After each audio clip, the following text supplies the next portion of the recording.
오늘 우리에게 주시는 하나님의 말씀은 구약성경 사무엘하 15장 1절에서 6절의 말씀입니다. 구약성경 486면입니다. 이 말씀 봉독할 때 살아계신 하나님의 음성을 다 함께 들으실 수 있기를 바랍니다. 그 후에 압살롬이 자기를 위하여 병거와 말들을 준비하고 호위병 50명을 그 앞에 세우니라.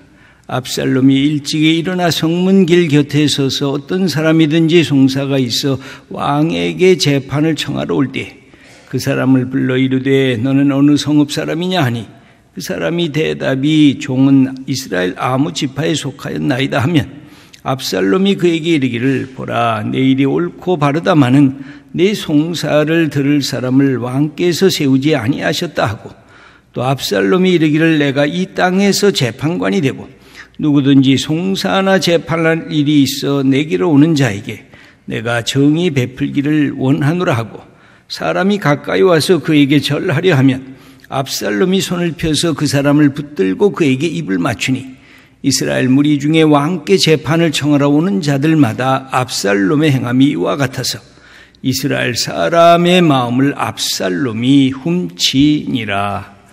아멘. 오늘은 리더십의 그림자 세 번째로 권력욕에 대한 말씀을 드리려고 합니다. 권력욕이란 인간의 가장 뿌리 박혀 깊은 곳에 있는 욕망이라고 할 수가 있습니다. 쉽게는 자기 보존의 욕망입니다. 이것이 더 커지면 남을 지배하려고 하는 욕망입니다. 그래서 이 욕망은 아주 격렬합니다. 모든 갈등과 다툼의 뒷면에는 이런 권력욕이 도사리고 있습니다. 권력욕이란 인간을 가장 강력하게 이끌어가는 욕망 중에 하나입니다. 두 사람만 만나도 시작되는 것이 권력욕의 충돌입니다. 우리 남성들은 어릴 때 그런 경험을 많이 했습니다. 누가 더 큰가? 누가 더 힘이 센가? 누가 더 빨리 달릴 수 있는가? 남성들은 어려서부터 힘의 논리를 체득하면서 자라나고 있습니다. 때로는 사랑스러운 부부조차도 누가 더 가정의 주도권을 잡는가 그것 때문에 부부싸움을 하는 경우도 있습니다.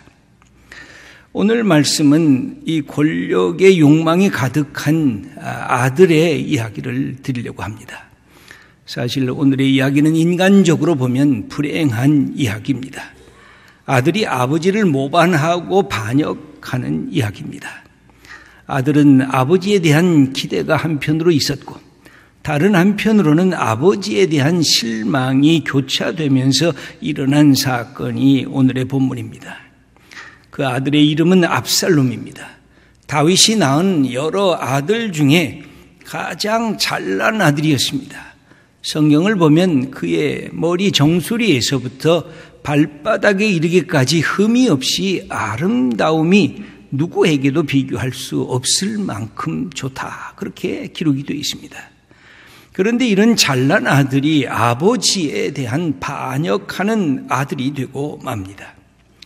압살롬은 그의 어리고 젊은 시절부터 아버지에 대한 불만이 쌓여가고 있었던 것 같습니다. 자기 동생, 누이 동생인 다말이 이복 오빠였던 암논에 의해서 겁탈을 당하게 됩니다. 이를 알고 압살롬은 오라버니로서 분노를 합니다. 그런데 아버지 다윗은 이 사건에 대해서 침묵을 지켰습니다. 잘못한 맏아들 암논을 징계하지 않는 아버지가 이해할 수가 없었습니다. 왜 그랬을까요? 아마도 다윗은 맏아들 암논의 모습 속에서 자기의 부끄러운 모습을 보았기 때문일 것입니다. 그러나 이것은 압살롬의 큰 분노를 만드는 계기가 되었습니다. 그는 어느 날 형 암논을 죽입니다. 그리고는 예루살렘을 떠나 도피 생활에 들어갔습니다. 그러나 다윗은 이 아들 압살롬을 너무나 보고 싶어서 다시 예루살렘으로 불러들입니다. 그럼에도 다윗은 아들 압살롬과 얼굴을 맞대지 않았습니다. 일종의 징계를 주기 위함이었습니다. 어쩌면 왕위를 물려받을 만한 자질이 있었는지 시험했는지도 모르겠습니다. 하지만 그때부터 아들 압살롬은 아버지를 미워하고 아버지에게 저항하고자 하는 마음을 품게 됩니다. 압살롬의 마음은 아버지를 떠납니다. 더 이상 아버지를 아버지로 대하지를 않습니다. 이제 반역의 길을 갑니다. 아버지를 이제 쫓아낼 거다. 그리고 아버지의 왕위를 내가 차지할 거다라고 하는 권력욕이 이 압살롬의 마음을 붙잡게 됩니다. 압살롬은 이 일을 위해서 아주 주도 면밀하게 준비를 합니다. 여러분, 권력이 갖고 있는 속성이 뭘까요? 힘이 있어야 권력이 있다는 사실을 알고 있습니다. 힘을 축적하는 것, 그것도 무력의 힘. 그래서 무엇보다 군사력을 확보하는 것이 압살롬의 첫 번째 과제였습니다. 병거와 말과 호위병을 어떻게 하든지 많이 모는 것이었습니다. 여러분, 중국 공산당 운동을 일으켰던 모택동이 한 유명한 얘기가 있습니다. 모든 권력은 총구에서부터 나온다. 그것은 힘이 없는 권력이란 상상할 수 없다고 하는 그런 이야기입니다. 지금도 중국이 일당 독재를 하는 그 뒷면에는 이런 사상이 들어가져 있습니다. 오늘 1절을 보면 이렇게 기록이 되어 있습니다. 그 후에 압살롬이 자기를 위하여 병거와 말들을 준비하고 호위병 50명을 그 앞에 세우니라. 병거와 말들과 호위병을 준비했다고 기록하고 있습니다. 오늘날의 국가 권력이란 좀 다릅니다. 우리가 잘 아는 대로 삼권 분립의 정치 체제가 갖추어져 있습니다. 입법과 사법, 행정입니다. 그러나 이 국가가 존속하기 위해서는 가장 중요한 것이 군사력이고 그리고 경제력입니다. 하지만 삼권 분립이 된 민주주의 국가에서는 바로 입법, 행정, 사법이 중심에 국민이 놓여져 있습니다. 모든 권력은 바로 국민에게서부터 나온다고 하는 사상입니다. 사람이 그래서 무엇보다 중요합니다. 이 사실을 압살롬은 정치를 하면서 알고 터득하고 있습니다. 그러면서 이 정치 권력자가 어떻게 하면 사람의 마음을 붙들 수 있겠는가? 그는 이미지와 상징을 사용하기를 시작합니다. 뛰어난 정치 전략가가 압살롬이라고 할 수가 있습니다. 그는 백성들에게 나는 당신을 사랑하는 지도자요, 백성의 문제를 깊이 인식하는 지도자요, 길거리에서도 시장에서도 백성들이 있는 곳이면 나는 어느 곳에도 갈 수 있는 지도자요, 그런 이미지를 백성들에게 심어주기를 원했습니다. 이 모습은 오늘날의 정치 지도자들의 행보도 비슷한 것입니다. 그들이 어디를 다닙니까? 이미지 정치를 하는데 익숙해 있습니다. 압살롬이 그래서 나간 곳은 백성들이 자주 드나드는 성문 곁이었습니다. 그리고 무엇보다 억울한 자기의 문제를 왕에게 송사하기 위해서 오고 가는 그곳을 택했습니다. 오늘 2절에 이 압살롬의 모습이 쓰여져 있습니다. 함께 읽어보겠습니다. 압살롬이 일찍이 일어나 성문길 곁에 서서 어떤 사람이든지 송사가 있어 왕에게 재판을 청하러 올 때, 여기 보면 아침에 일찍이 일어났다는 것입니다. 여러분, 정치 권력을 추구하는 사람들이 기본적으로 부지런해야 됩니다. 부지런하지 않으면 그 정치 권력은 금방 몰락할 수밖에 없습니다. 이 압살롬은 일찍 일어났습니다. 그리고는 어디로 갔습니까? 성문 곁에 가게 돼서 사람들을 만나기 시작합니다.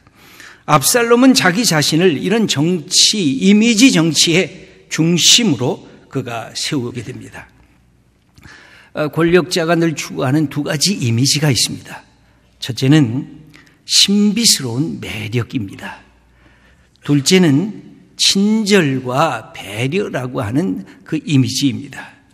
과거의 독재자들은 신비한 매력에 그들의 정치 권력에 방점을 두었습니다. 그러나 현대 민주주의 지도자들은 후자인 친절과 부드러움에 강조점을 두고 있습니다. 왜 그렇습니까? 나는 백성들과 소통할 줄 알고 대화할 줄 아는 지도자라고 하는 그런 변신인 것입니다. 압살롬은 놀랍게도 그가 왕자로서 갖고 있는 신비스러운 매력의 이미지에서 친절함의 이미지로 변신하게 됩니다. 그리고 백성들에게 가까이 다가섰습니다. 5절의 말씀을 읽어보겠습니다. 사람이 가까이 와서 그에게 절하려 하면 압살롬이 손을 펴서 그 사람을 붙들고 그에게 입을 맞추니 사람들이 다가와서 우리 왕자님이시네요 하고 엎드려 절하려고 했습니다. 그랬더니 압살롬이 손을 펴서 그들을 친구처럼 뺨을 대면서 키스를 합니다. 당신과 나는 친구요. 당신과 나는 함께 있는 사람이요.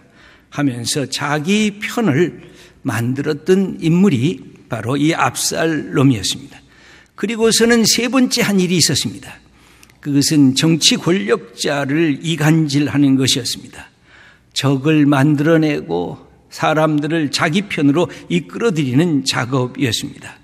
2절과 3절에 이렇게 기록이 되어 있습니다. 압살롬이 일찍이 일어나 성문 길 곁에 서서 어떤 사람이든지 송사가 있어 왕에게 재판을 청하러 올 때 압살롬이 그에게 이르기를 보라 내 일이 옳고 바르다마는 네 송사를 들을 사람을 왕께서 세우지 아니하셨다.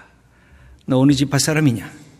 그리고 이제 그 지파에 대해서 들은 다음에 그렇게 얘기를 합니다. 그런데 네 송사, 네 억울한 그 심정을 들어줄 사람을 왕께서 세우지 아니했다. 보니까 왕은 게으르구나. 왕은 무능하구나. 왕은 백성을 돌보지 않는구나. 왕은 무관심하구나. 왕은 왕으로서의 제 역할을 하지 않는 것 아니냐 하면서 다윗 왕과 이스라엘 백성들을 이간질하기 시작한 것입니다. 여러분, 정치적인 선동가들의 언어를 늘 조심스럽게 우리가 살펴봐야 됩니다. 그들은 사람들이 지닌 부정적인 감정만 끄집어냅니다. 그래서 미워하게 하고 분노를 일으키게 합니다. 거기에다가 우리가 가진 것이 빼앗길 수 있다는 두려움으로 공갈 협박을 하는 것이 정치 선동가들의 특징입니다. 분란과 분열을 조성합니다. 그래서 못된 지도자들이 하는 일의 첫 번째가 이간질을 하면서 수없는 적대자들을 만드는 것입니다. 저 북한의 지도자들을 보면 나 혼자만이 진리와 진실을 독점하고 있다고 말을 합니다. 어느 비판도 어느 비난도 용납할 수가 없는 것입니다. 그것이 저 북한의 연약한 모습이고 무지한 모습입니다. 네 번째로 압살롬이 이렇게 하게 된 것의 핵심은 민심을 확보하기 위한 그런 노력이었습니다. 그는 스스로 재판관이 되었습니다. 왕에게 나가서 재판을 청하러 오는 사람들을 중간중간에 가로챘습니다. 그러면서 다윗을 무능한 자로 비판하게 했습니다.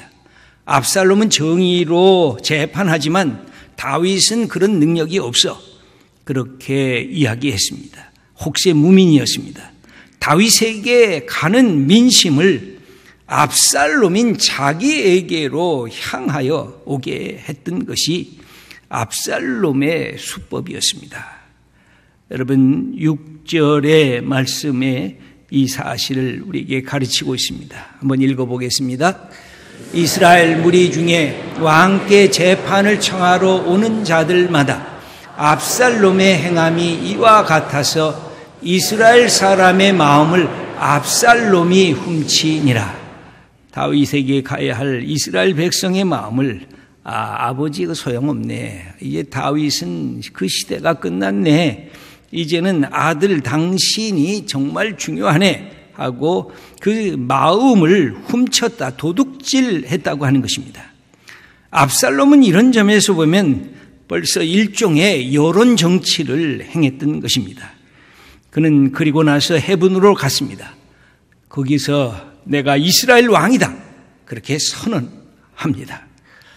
아버지 다윗이 이 헤브론에서 왕으로 등극한 그곳에 가서 내가 이제는 왕이다라고 선포한 것입니다. 여러분, 민심이란 소중한 것이지만 여론 정치에 매달리면 그것은 오늘날에도 문제가 발생을 합니다. 여론은 늘 지도자들이 살펴봐야 할 소중한 내용인 것입니다.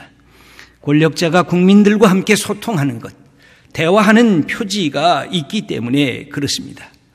하지만 여론에 너무 과도한 집착을 하는 것은 늘 위험한 정치 행태인 것입니다. 지도자는 더 근본적인 국가 정책, 국가의 기본 방향에 충실해야 나라를 그리고 공동체를 바르게 이끌어갈 수 있기 때문에 그렇습니다. 여러분, 압살롬이라는 인물은 그런 점에서 보면 뛰어난 정치 권력자였습니다. 다른 사람보다 인물도 잘났습니다. 정치 권력의 욕망도 컸습니다. 다른 사람을 아우를 줄 알고 민심의 방향을 가늠할 줄도 아는 정치적 아량을 지녔던 인물이었습니다. 그런데 문제가 있습니다. 그에게는 기다림이 없습니다. 그가 인자로서 해야 할 본분을 상실하게 됩니다. 그는 아버지를 반역한 아들, 자기 역할을 등한히 한 아들로 멈추게 되는데 도대체 이 압살롬이 갖고 있었던 문제가 뭘까요? 그 압살롬의 이 심정을 보여주는 눈에 띄는 말이 성경에 한 구절 나오는데 그것은 바로 이것입니다. 자기를 위하여, 권력이 자기를 위하여, 군사력이 자기를 위하여, 민심이 자기를 위하여, 자기가 국가의 한 왕이 되는 이 모든 것이 자기를 위하여라고 하는 거기에 모든 것이 집중되어 있었습니다. 1절의 말씀 전반부를 다시 보면 이렇게 기록이 되어 있습니다. 그 후에 압살롬이 자기를 위하여 병거와 말들을 준비하고, 이 자기를 위하여, 여러분, 권력이 자기를 위하여 모든 것을 쌓게 되면 그것은 이기적인 권력으로 공동체를 파괴시킵니다. 그는 자기의 외적인 위용을 과시하려고 했습니다. 정치적인 야망이 결국은 자기를 위한 것이었습니다. 이런 정치적 야망을 갖고 있는 사람들이 권력의 자리에 들게 되면 금방 돌변하는 것입니다. 자기를 위하여, 자기의 목적을 위하여, 자기의 야망을 위한 권력이 되면 그 순간에 공동체는 위기 속에 빠져드는 것입니다. 이것은 구약의 사울 왕을 볼 때도 그렇습니다. 사울 왕은 사무엘에 의해서 하나님이 너를 비판하고 네가 하나님 앞에 꾸중을 받을 잘못을 행했다고 지적하는 그 순간에도 일시적인 승리에 도취해서 그는 하나님의 꾸중을 받으면서도 백성들에게 나타나고 싶어 합니다. 내가 얼마나 용사인지, 내가 얼마나 멋진 왕인지, 내가 괜찮은 지도자인지를 보여주고 싶어 했습니다. 사무엘상 15장 12절을 우리 한번 읽어보겠습니다. 사울이 갈멜에 이르러 자기를 위하여 기념비를 세우고 발길을 돌려 길갈로 내려갔다. 이렇게 기록하고 있습니다.